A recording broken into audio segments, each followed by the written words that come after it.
इस कार्यक्रम के प्रायोजक है कृषि एवं किसान कल्याण मंत्रालय, भारत सरकार। हर जोखिम से निकल कर फसल आए, सुरक्षित हो जाए,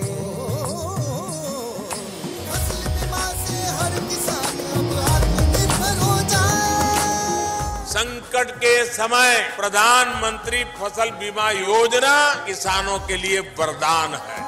अब सूखा पड़े या बाढ़ आ जाए कोई डर नहीं, अब ओले पड़े या कीट पतंगे फसल खा जाए कोई फिक्र नहीं, क्योंकि हमने लिया है प्रधानमंत्री फसल बीमा। बुआई से फसल कटाई तक हर जोखिम का दावा, न्यूनतम प्रीमियम पर अधिकतम भुगतान का वादा। योजना से हर साल जुड़ रहे हैं 5 करोड़ से ज्यादा किसान। अब आपकी है बारी। नजदीकी कृषि कार्यालय, सहकारी समिति, बैंक शाखा, अधिकृत बीमा कंपनी या जन सेवा केंद्र में स्वेच्छा से करा सकते हैं पंजीकरण। फसल बीमा पोर्टल या फसल बीमा ऐप द्वारा भी कराया जा सकता है पंजीकरण। प्रधानमंत्री फसल बीमा योजना, आपकी फसलों का संपूर्ण सुरक्षा कवच। कृषि एवं किसान कल्याण मंत्रालय, भारत सरकार। कार्यक्रम किसान वाणी सुनने वाले सारे बाण भाइयों ने विनोद मोरवाल की राम राम। भाइयों, प्रकृति बदलाव को जरूर लाती है और प्रकृति के अनुसार हमने चलना चाहिए। अगर जो हम भी प्रकृति के अनुसार ना चल लगे तो भाई नुकसान तो होएगा। और नुका अगर भाई मनुष्य तो भाई कर्मयोगी होना चाहिए। ये जिस प्रकार से मौसम का जो बदलाव हो रहा है, ये भाई बारिश का है, फिर दूसरा मौसम होगा, फसल की तरफ भी हम भाग दौड़ करेंगे, तो भाई प्रक्रिया तो ज़रूर चलती रहती है। और नू क्या कर भाई आदमी ने कर्म प्रधान होना चाहिए। और जिस प्रकार से आज़ादी का हम अमृत महोत्सव मना रहे हैं और उसमें भाई चुगर दे कर भाई झंडा फहरा लग रहा, ना केवल भारत में बल्कि विदेशा के अंदर भी भाई जो हमारे पहलवान है कति लठगाडा लग रहे हैं।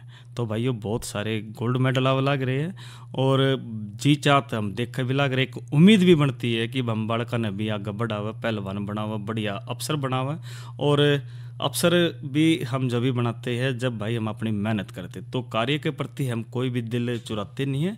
और आज कार्यक्रम किसान वाणी के अंदर हम बहुत बढ़िया बातचीत लेकर आ रहे हैं, क्योंकि देखो बातचीत हर बार लाते, लेकिन अब की बार जो आज जो हम बातचीत लाए बहुत महत्वपूर्ण विषय है। एक तो हमारी आज चर्चा का जो विषय रहेगा पशु संगरोध और प्रमाणीकरण सेवा, यानी कि रोगों से इसके बचाव के बारे में बात करेंगे। दूसरा एक महत्वपूर्ण जानकारी भी देंगे कि कृषि के लिए आज जो उपयोगी मोबाइल ऐप है वो किस प्रकार से आगे बढ़ रहे, क्योंकि भाई जो प्रधानमंत्री और देश का जो एक सपना भाई डिजिटलाइजेशन, तो भाई डिजिटलाइजेशन जब होगा जब हम बढ़िया तरीका उसमें जानकारी लेंगे। और आजकल तो हम सारी चीज़ देखें भाई दादा पोता लागे रहा है और नु क्या करे ना कि जो दादा का आखिरी मित्र उसका पोता होया करे और पोते का जो पहला मित्र उसका दादा होया करे। तो भाई जुगलबंदी ज़रूर चल रहा है और पोता भाई सारी चीज़ अच्छी तरह बता देता है दादा ने। और आजकल तो मोबाइल पे सारे रिश्ते हैं, तो मोबाइल के माध्यम से हम कृषि को किस प्रकार से उपयोगी बनावा और भारत देश को इस डिजिटलाइजेशन के अंदर और किस तरह मजबूत कराए, उस पर ज़रूर बात करेंगे। और साथ में मनोरंजन तो है और मौसम की जानकारियाँ भी, कल के कार्यक्रम भी। तो शुरुआत हम आज जो कर लेते हैं, सबसे पहले जो जानकारी है जो इसमें कृषि के लिए उपयोगी मोबाइल ऐप है उसके बारे में भी जानकारी लेंगे, लेकिन उससे पहले जो पशु संगरोध और प्रमाणीकरण सेवा है उसके बारे में हम बात ज़रूर कर लेते हैं। बहनों और भाइयों, देखो जो भारत सरकार द्वारा जो पशु संगरोध एवं प्रमाणीकरण जो सेवा है उसने हम बात कर लेते, क्योंकि मत्स्य पालन, पशुपालन और जो डेयरी मंत्रालय है इसके उसमें पशुपालन और डेयरी विभाग भी है जो पशु संगरोध और प्रमाणीकरण सेवा प्राथमिक योग्यता और सर्टिफिकेट सर्विसेज प्रदान कर रहे हैं। तो संगरोध, पहले तो हम संगरोध न समझे भाइयों होवे की है, क्योंकि देखो कई शब्द है हमने उसकी अच्छी तरह उसमें समझना पड़ेगा। और संगरोध के बारे में जब हम बात करें तो यह उन व्यक्तियों, जानवरों, पौधों या सामानों की आवाजाही पर लगाई गई रोक से जिनके संक्रमण के वाहन होने या फिर संक्रमण के संपर्क में होने का संदेह हो, यानी कि इसमें थोड़ा डाउट सा हो, और या बीमारियों को फैलने से रोकने की विधि है जिसने हम क्वारंटाइन भी कह दिया कर। भाई क्वारंटाइन तो हमें इसमें भी हुए थे कोरोना के दौरान भी। तो आयात किए गए या फिर निर्यात के उद्देश्य के लिए जो पशुधन है या फिर पशुधन उत्पादों को निर्धारित अवधि के लिए जो निगरानी और प्रशिक्षण के लिए जो रोकना और इसमें अलग रखना होता है। तो संगरोध तो हम समझ गए। अब थोड़ी सी इसमें गहराई में भी चले जाते हैं भाई। देखो जो संगरोध स्टेशनों की जो स्थापना का उद्देश्य है और जो दायरा है वो आयातित पशुधन और पशुधन उत्पादों के माध्यम तक देश में जो खतरनाक है जो विदेशी बीमारी है उसकी भाई रोकथाम तय उस पर रोक लगाना है।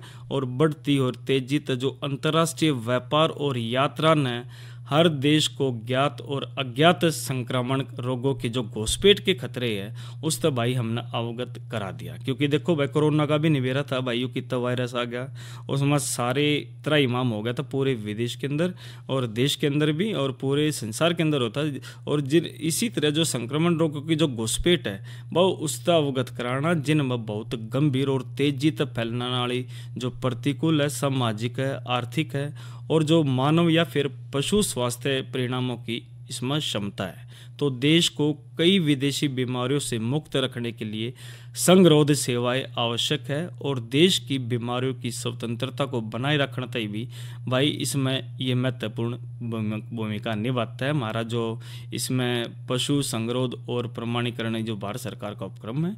और इसी तरह इसके अंदर और बात यदि हम करें तो इसमें भाई पशुधन के कई संक्रामक रोग से जो अन्य देशों में प्रचलित है लेकिन चलो भाई हमारे देश के अंदर ये मौजूद नहीं है और ये बढ़िया बात से। और इसलिए ये ज़रूरी है कि ऐसी विदेशी बीमारियां हमारे देश में सीमाओं के पार तक पशुधन और पशुधन उत्पाद के माध्यम तक प्रवेश न करें। तो पशुधन रोग पर नज़र रखने की जो पूरी प्रक्रिया है उस पर अंतर्राष्ट्रीय चिड़ियाघर सैनिटरी कोड के माध्यम तभी ऑफिस ऑफ इंटरनेशनल के जो जिम्मेवारी से इस प्रयोजन के लिए इस संगठन ने प्रसार की जो गंभीरता और आसानी के अनुसार जो प्रचलित बीमारी से उसको 3 व्यापक स्पेक्ट्रा में वर्गीकृत कर दिया है। तो इन व्यापक स्पेक्ट्रा रोगों की सूची की अगर जो बात करें भाई इसमें चलते तो जिस प्रकार से हवाई मार्ग तक भाई तेज यात्रा के समय को कम कर दिया गया है जो एक प्रभावी अवरोध हुआ करता था जब परिवहन समुद्र द्वारा करा जाता था। तो यहाँ तक कि समुद्री यात्रा में भी 1 दिन हो गई और इसलिए सभी दिन चले गए। तो जब यात्रा कई दिनों तक होती थी जो आम तौर पर कई तीव्र बीमारियों की उष्मायन अवधि से अधिक हो जाती तो इस तरह की यात्रा के दौरान पशुधन में संक्रमण की उपस्थिति को उजागर करती है। तो इसलिए जो अंतर्राष्ट्रीय हवाई अड्डे की बात करें, बंदरगाह की बात करें या जो फिर भूमि मार्ग से हमारे उसके जांच करने के लिए एक कुशल पशु संगरोध संगठन इसमें जरूरी है। क्योंकि पशुधन गुप्त रोग से नैदातिक रोग के अधिक संकेत इसमें दिखावस है और रोग जनकों को ले जा सके तो यो न रिलीज तक पहले यो अपने रोग जनक मुक्त स्थिति स्थापित करने के लिए अवलोकन और परीक्षण के लिए संगरोध में आयोजित इसमें किया जाना चाहिए। इस तरह देश में प्रवेश करने तक पहले पशुधन उत्पादों को भी तकनीक के रूप में जांचना ये बहुत जरूरी है। इसके अलावा वर्तमान परिस्थिति की अगर जो बात करें तो भाई इसमें जानवरों में प्रत्यारोपण और शल्प चिकित्सा प्रक्रिया का भी इसमें उपयोग करने के लिए अवैध व्यापार को रोकने में भी ये भूमिका निभाता है। तो भाइयों ये चीज़ तो हमने समझ ली। क्योंकि देखो जो इसमें जब पशु संगरोध और प्रमाणीकरण है सेवा है भाई इसका बहुत जरूरी। क्योंकि देखो कोई भी बीमारी से भाई ज़्यादा ना फैलने विदेशत ना हो तो यो भाई अच्छी तरह देख रेख रखा है। तो इस बात का हमने ध्यान रखते हुए भाई भारत सरकार ने जो इसमें ये चीज़ आगे बढ़ाई थी और यो भारत सरकार से अन्य देशों के जो निर्यात किए जाने वाले जो पशु उत्पाद के लिए एक या अंतर्राष्ट्रीय रूप से स्वीकार्य प्रमाणीकरण सेवा के प्रावधान की भी परिकल्पना इसमें करी थी जो आयात करने वाले देश की स्वास्थ्य आवश्यकताओं या फिर अंतर्राष्ट्रीय जो चिड़ियाघर है स्वच्छता कोड में निर्धारित स्वास्थ्य नियमों की पुष्टि इसमें कराए। तो भाइयों देखो इसमें जो क्वारंटाइन है इसमें 40 दिन की अवधि से और इसमें क्वारंटाइन भी कर देते हैं। संगरोध का हमने बता दिया। और भारत सरकार के अंदर भाई देखो जो अवलोकन लक्ष्य उद्देश्य और जो कार्य है इसके थोड़ा अवलोकन के बारे में बताते हैं कि भाई क्या चीज़ है यो। देखो अंतर्राष्ट्रीय व्यापार के माध्यम तक किसी भी विदेशी बीमारी के प्रवेश को रोकने और भारत में यात्रा करने और स्वास्थ्य और सुरक्षा सुनिश्चित करने के लिए पशु और मानव जीवन से इसका जो अवलोकन और लक्ष्य की अगर जो बात करें तो राष्ट्रीय स्वास्थ्य सुरक्षा प्रभावी जांच के माध्यम से विदेशी पशुओं से भारतीय पशु और मानव आबादी की सुरक्षा आयात और गुणात्मक निर्यात सुनिश्चित करने के लिए है। और इसका जो उद्देश्य है ये भाई केस है कि पशुधन आयात अधिनियम के प्रावधानों के अनुसार पशुधन और पशुधन उत्पादकों के आयात के माध्यम से भारत में किसी भी विदेशी पशु को रोगों के प्रवेश को रोकने के लिए है। तो साथियों इसमें हमने ये ध्यान रखना चाहिए, कुछ भी हम खरीद दें या फिर देवे तो जांच पड़ताल अच्छी तरह इसमें होनी चाहिए। और इसके जो कार्य पशुधन और पशुधन उत्पादकों के आयात और निर्यात पर बल में पशुधन आयात अधिनियम और केंद्र सरकार के प्रावधानों को लागू करता है। और इसी तरह जो पशुधन और पशुधन उत्पाद आयात अधिनियम के प्रभावी और उचित कार्यान्वयन के लिए ये जो कस्टम अधिकारियों के साथ उचित इसमें संपर्क करना होता है। और भाई जो ये इस प्रकार से भाई जो रोग फैला है उनमें वो बचाना है, क्योंकि जानवरों के इसमें एक दूसरा भी है कि जानवरों के अंगों का जो अवैध व्यापार है उसको भी रोका भाई। ड्रग्स और अन्य जो निषिद्ध मूल्यांकन वस्तु है उसमें भी ये रोकता है। और इसी तरह जो भारत में संगरोध स्टेशन की अगर जो बात करें भाई दिल्ली में भी है, बम्बई भी है, कोलकाता, चेन्नई, हैदराबाद, बेंगलोर में है। और संगरोध स्टेशनों में जो जोन एक तो सहायक क्षेत्र भी हुआ है भाई, आपके सहायक क्षेत्र पाओगे। और सीमा क्षेत्र की बात करें, आवासीय क्षेत्र की बात करें ये, और इसके साथ साथ भाई इसके अंदर प्रयोगशालाएं भी है जो सारी जांच पड़ताल अच्छी तरह पशुधन की बात करती है, राष्ट्रीय उच्च सुरक्षा की बात कर ले या फिर रिसर्च की कुछ खोज की बात कर ले। तो भाइयों ये जो सारी जो चीज़ है भाई भारत सरकार के इसमें उपक्रम में पशु संगरोध और प्रमाणीकरण ये सेवा है। तो साथियों इसका हमने देख रेख रखना चाहिए, क्योंकि पशुपालन हो, डेयरी विभाग हो या फिर दूसरे पशु संग्रह और प्रमाणीकरण सेवा प्राथमिक योग्यता और सर्टिफिकेट भी इसमें मिलता है। तो साथियों यह तब बात हमने करी कि पशु संगरोध और प्रमाणीकरण सेवा की चीज़ है कि रोगों तक किस तरह बचा हुआ है भाई। भारत है कोई चीज़ आ जाओ तो भाई को कदे क्वारंटाइन फिर तो वो चीज़ करना पड़ा। तो सारी चीज़ हमने भी जांच पड़ताल इस चीज़ में करनी चाहिए। और कोई भी इसमें दिक्कत होता है हम इस मंत्रालय से बातचीत करके उसमें आजकल तो ऑनलाइन है वो सारी चीज़ हमने पता चल जाती है। तो साथियों या तो बात हमने करी पशु संरोग एवं प्रमाणीकरण सेवा रोगों से बचाव के बारे में। और इसी तरह जो भाई समय समय पर हम सारी जानकारी इसमें देते रहते हैं, क्योंकि देखिए कार्यक्रम किसान वाणी में भाई हम बात और करें तो हरियाणा के अंदर आजकल जो देखा गोवंश पर लंपी का अटैक भी भाई बहुत ज़्यादा चल रहा है। आजकल के दिनों में हरियाणा के जो पशुओं में लंपी वायरस के 2500 केस भाई बहुत ज़्यादा लिए, और जिसमें 10 लाख डोज पहुँची। और वैक्सीनेशन भाई भी शुरू हो रही है, क्योंकि यमुनानगर में, सिरसा में, अम्बाड़ा की बात करें तो इसमें सबसे ज़्यादा ये प्रभावित है। क्योंकि देखिए राजस्थान पंजाब के बाद ही हरियाणा में भी भाई जो लंपी स्किन वायरस के केस बढ़ रहे हैं। तो प्रदेश में अगर जो बात करें तो ज़्यादा संक्रमित हो रही है, और यमुनानगर में भाई इसमें ज़्यादा दिखा है। तो दूसरी ओर ये जो पशु की बात करें तो प्रभावित इलाका में ये वैक्सीनेशन शुरू हो रहा है। तो करीब 30 लाख कीमत की वैक्सीनेशन की हम रोहतक बात कर ले, गुड़गांव, हिसार, अम्बाड़ा, करनाल में इसमें बात कर लेते हैं। तो भाई ये इसका हमने ध्यान रखना चाहिए। और इसी की तरह जो ये जो संक्रमित जो पशु है इसमें भाई पूरे हरियाणा की अगर जो बात करें तो भाई यमुनानगर में ज़्यादा केसेस आ रहे हैं। तो इसका हमने वैक्सीन के लिए वेटनरी डॉक्टर तक इस पर संपर्क करना चाहिए। और भाई ये जो बीमारी से जो लंपी वायरस है ये पशु चिकित्सक से आप नज़दीक की जाकर इस बीमारी से बच सकते हैं। तो साथियों इसमें लंपी के लक्षण बता देते हैं कि पशुओं में जो खाल के नीचे जो गांठें सी बन जाती है, तेज बुखार सा आ जाता है, हर उम्र और हर वर्ग के जो पशु को बीमारी हो सकती है। तो इसमें पशु की मौत भी हो सकती है। तो गोवंश पर लंपी बीमारी फैलने वाला यो जो वायरस है यो क्रैपी पॉक्स है। तो यो भेड़ बकरियों में पाए जाने वाले चेचक वायरस की प्रजाति का है। तो यो 3 तरीके का हुआ है। और बचाव के भाई इसमें टीके भी लग गए। एक तो बीमारी पशु को अन्य पशु से अलग रखना चाहिए। जिन हाथों से बीमार पशु का उपचार किया जा रहा है वो दूसरे पशु को ना लगावे। इसमें दस्ताने का हमने प्रयोग करना चाहिए। साफ सफाई का भी ध्यान रखना चाहिए। मच्छर मक्खी के बीमार पशु पर नहीं बैठने देवे। आसपास के क्षेत्र पर स्प्रे भी करें। और भाई पशुओं को तालाब या फिर जोड़ में नहलाने से इसमें बचाना चाहिए। क्योंकि आज देखो अपडेट हमने रहना पड़ेगा, क्योंकि हरियाणा के पशुओं में जो लंपी वायरस भाई ज़्यादा बढ़ लग रहा है। जो पशु चिकित्सक है भाई इसमें हमने जानकारी इसमें लेनी चाहिए। तो भाई या तो एक महत्वपूर्ण हमने जानकारी दी थी लंपी वायरस की, और मनोरंजन करवा देते। फिर उसके बाद एक बढ़िया सा हम मनोरंजन के बाद आपसे एक महत्वपूर्ण विषय पर और बात करेंगे कि भाई मोबाइल ऐप किस प्रकार से हमारे लिए लाभदायक कार्यक्रम किसान वाणी में।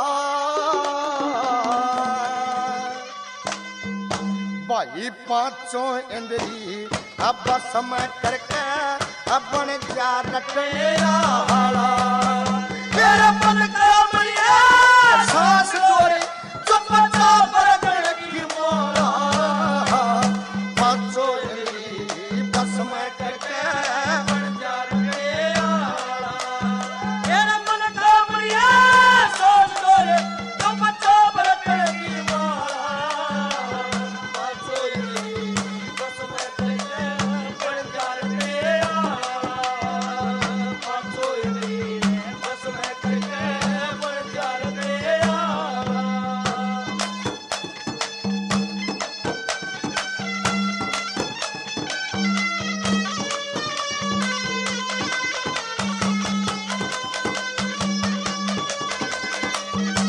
एक जीव अंदरी प्यारी हो से एक जीव अंदरी प्यारी हो से मिठर बोलन सीखो कान अंदरी शब्द सुनन न बुद्धि ते तोलन सीखो भाई नैन अंदरी रे धर्म जंग पे घूमन डोलन सीखो एक गुप्त अंदरी पर नारी पे मतना खोलन सीखो एक गुप्त अंदरी पर नारी पे मतना खोलन सीखो इस मन पापी ने बस में कर ले रे मन पापी ने बस में कर ले अरे और लगा दे ताला पांचों इंद्री बस में करके बन जा रटेरा मेरा मन का मरिया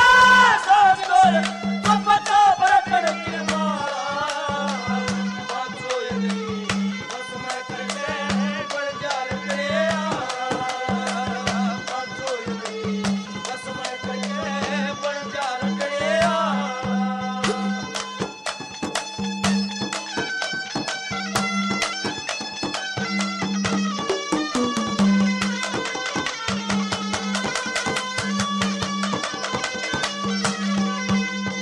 तक मन मणिया की माला तैयार मन मणिया की माला तैयार अपराध कटन की रहो से मन अंदर घर मंदिर जीते जंग रटन की रहो से ये रब्बन दीपक पर आकाश बिजलिया बिना बटन की हो से बैकुंठ धाम एक नगरी साधु संत जटन की रहो से बैकुंठ धाम एक नगरी साधु संत जटन की हो से तू उनके चरण मेरा शीश राख देंगे उनके चरण में शीश राख जहाँ दया धर्म की धर्मशाला पांचों इंद्री बस में करके बन जा रटेरा मेरा मन का मरिया सांस तोरे चुप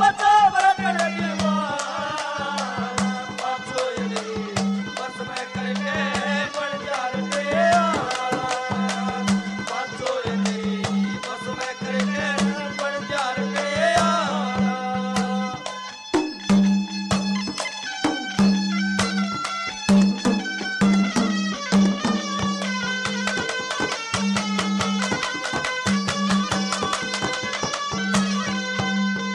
एक दरू भगत जी बालक से एक दरू भगत जी बालक से कह भक्ति कर गया भाई गुरु गोरखनाथ जति कहलाए शिष्य पूर्ण ब्रह्मचारी वो धन्ना भगत रविदास भगत ने ये पांचों इंद्री मारी मीरा बाई सदन कसाई भक्ति ने पारे वो तारी मीरा बाई सदन कसाई भक्ति ने पारे वो तारी वो तीन लोक पर देश कबीर एक तीन लोक पर देश कबीर एक सबसे भक्त निराला पांचों इंद्री बस में करके बन जा रटेरा मेरा मन का मरिया सांस तोरे चुप चाप रगड़ की मोरा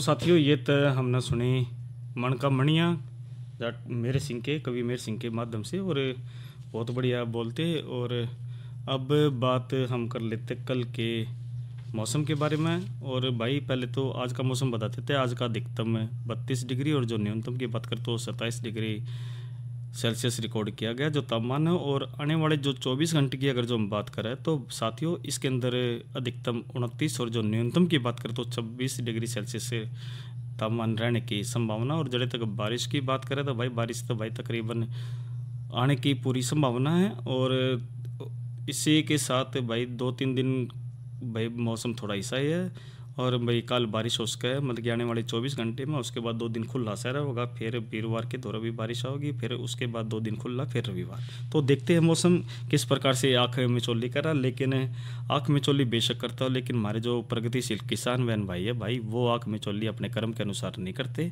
वो बिल्कुल अपने कर्म पर ध्यान देते हैं, चाहे आंधी तूफान क्यों ना हो। वो भाई अन्न उगाने में हमेशा 24 घंटे आगे रहते हैं, चाहे रात की बात हो चाहे दिन की बात हो। हमेशा कृषि के क्षेत्र में अपना महत्वपूर्ण योगदान देते हैं। न केवल कृषि में बल्कि देश की रक्षा के लिए, देश के विकास के लिए हमेशा आगे रहते हैं। और आगे हम भी इसमें रह रहे हो। तो आज अब जानकारी हम जो दूसरी दे देते साथियों, इसमें हम दे रहे हैं भाई इसके अंदर की जो कृषि के लिए उपयोगी मोबाइल ऐप है भाई उस प्रकार से किस प्रकार ये डिजिटलाइजेशन हो रहा। क्योंकि देखो जब कृषि की बात आती है तो डिजिटलीकरण तेजी से बढ़ता है। और प्रधानमंत्री के माध्यम से भाई ये 2015 से डिजिटल इंडिया की शुरुआत का जिसका उद्देश्य डिजिटल साक्षरता को बढ़ावा देना और डिजिटल बुनियादी ढांचे का निर्माण करना है। और इस लॉन्च के साथ आज कृषि और खेती वास्तव में भाई बड़ी से और इसने किसानों को कई तरीके से मदद की है, जिसके लिए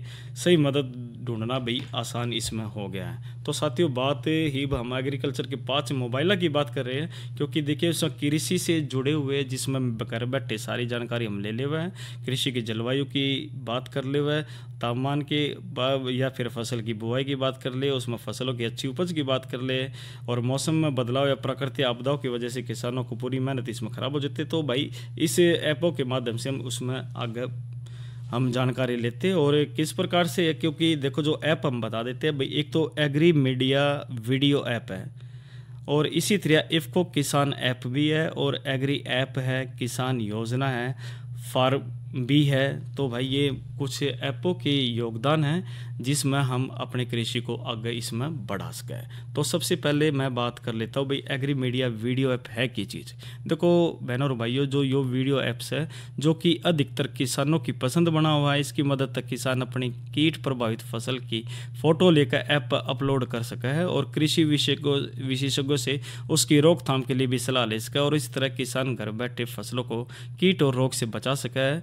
और यह वीडियो ऐप्स है जिस पर किसान दूसरी फसलों से वीडियो भी देख सके, इसके अलावा खेती की नई तकनीक की भी जानकारी ले सका है। इसी तरह एक इफ़को किसान ऐप भी है। इस मोबाइल ऐप के जरिए किसान अपनी फसल समेत अन्य जो कृषि संबंधी जानकारी ले सका है। इस ऐप द्वारा कृषि विशेषज्ञों से फसलों के दाम, मौसम की जानकारी, माटी की जांच और खेती से जुड़ी कोई भी सलाह ले सका है। और यो एंड्रॉयड ऐप है उस पर चलता है, करीब 10 भारतीय भाषाओं में भी यो इसमें उपलब्ध है। इसी तरह एक और ऐप से भाइयों यो है एग्री ऐप। इसमें एक इसी एग्री ऑनलाइन प्लेटफॉर्म से जड़ा किसान की खेती बाड़ी से लेकर सरकारी योजनाओं तक की पूरी जानकारी इसमें दी जाती। खास बात तो यह है कि इसमें कृषि विशेषज्ञों से बाई मैसेज पर भी इसमें बात कर ले हुआ है, और खेती बाड़ी संबंधित कई वीडियो भी उपलब्ध हुआ है जिस तक किसान को आधुनिक तकनीक की इसमें जानकारी गिल्ला की गिल्ला इसमें मिलती रहे। एक है भाई किसान योजना ऐप। अगर जो इसकी बात करें तो भाई कृषि मोबाइल ऐप पर सरकारी योजना संबंधी सारी इस पर जानकारी मिले। इसी तरह फार्मिंग ऐप भी है, खेती बाड़ी से जुड़ा ऐप है जो कि किसान की खास पसंद है, और इस ऐप द्वारा किसान अपनी जिज्ञासा को घर बैठे दूर कर ले और 450 किस्म इसमें चुन सके। इसके साथ ही बाजार और मौसम के भी इसमें जानकारी इसमें ले सके। तो साथियों ये थे 5 ऐप, और इस 5 ऐप के माध्यम से हम अपनी कृषि को और मजबूत डिजिटलाइजेशन करके भारत के विकास में अपना महत्वपूर्ण इसमें योगदान दे सके। तो साथियों ये तो हमने ऐप की बात कर ली, और ऐप के बाद हम जो दूसरी और भी जानकारी इसमें बात कर लेते हैं, क्योंकि देखो जो डिजिटलाइजेशन है आजकल ये जानकारी बहुत ज़रूरी है। और अब जो कृषि की जो तकनीक है, पुरानी तो विधि रही नहीं, परंपरागत जो वो चल रही है, और इसमें हम फार्मिंग ऐप हो, किसान योजना ऐप हो, या फिर एग्री मीडिया वीडियो ऐप हो, इफ़को किसान ऐप हो, एग्री ऐप हो, तो भाइयों ये सारी नोट करके बढ़िया सी इसमें डाउनलोड इसमें करो फ़ोन के अंदर, और वो सारी जानकारी इसमें हम देख कर प्ले स्टोर में जाकर भाई जितने भी नाम से अगर जो इनकी जानकारी हम इकट्ठे इसमें करते, क्योंकि देखो जो ये जो ऐप है, ऐप हमारे घर बैठे मतलब कि न्यूज़ सोच लो भाई, ये डॉक्टर से सारी जानकारी घर बैठे मिल रहा है, एक फ़ोन पे मिल रहा है, कोई से भी टाइम फ़ोन कर ले। और आजकल तो भाई इसी तकनीक आ रही है, भाई एक फ़ोटो खींचो उस तक नो भी बेरा चल जाएगा कि भैया फसल कौन सी से, तो सारी जानकारी बढ़िया तरीके से मिल लगी। बस शर्ते इसमें यह ध्यान रखना पड़ेगा कि हमने समय के अनुसार चलना पड़ेगा। और भाई भारत सरकार है जो कृषि मंत्रालय अपना, जो इसमें कृषि कल्याण मंत्रालय इसमें बहुत हमारा योगदान दे रहा है, इसको हमने अच्छी तरह जानकारी को आगे बढ़ाकर हमने एक दूसरे की मदद इसमें हमने करनी चाहिए। अरे अरे अरे क्या कर रहा है? इधर इधर इधर हम बोल रहे हैं तेरे बीजू का। उतला बोल रहा है? हाँ, पक्षियों से तो हम खेत को बचा लेते हैं, पर इन घातक रसायनों से कैसे बचाएं? मतलब? देख बेटा, तू जो ये अंधाधुंध रसायन मिलाता है ना, मिट्टी की सेहत बिगड़ने लगी है, और जब माटी ही कमजोर पड़ जाएगी तो उपज कैसे सेहतमंद होगी? अरे पहले ऐसा नहीं था, पूछना अपने बड़े बुजुर्गों से, कैसे फसल लहलहाती थी, शुद्धता झलकती थी। हाँ, माटी भी तंदुरुस्त और लोग भी। अरे अब पहली वाली बात कहाँ? पर अब तो सब यही डाले हैं। सब नहीं, आज भी लाखों जागरूक किसान परंपरागत विधि से फसल उगा रहे हैं, खर्चा कम और उपज की कीमत भी बेहतर पा रहे हैं। सच है? रे बेटे, एक्सपीरियंस से बता रहे हैं, धूप में बाल सफेद नहीं किए हैं। हाँ। ठीक है भाई, मैं भी आज से जैविक खेती शुरू करूंगा। माटी से प्रेम की परंपरा है परंपरागत खेती। इस कार्यक्रम के प्रायोजक थे कृषि एवं किसान कल्याण मंत्रालय भारत सरकार। तो भाइयों आज के अंक में इतना ही। विनोद मोरवाल को दीजिए इजाजत। सारे बाण भाइयों ने राम राम।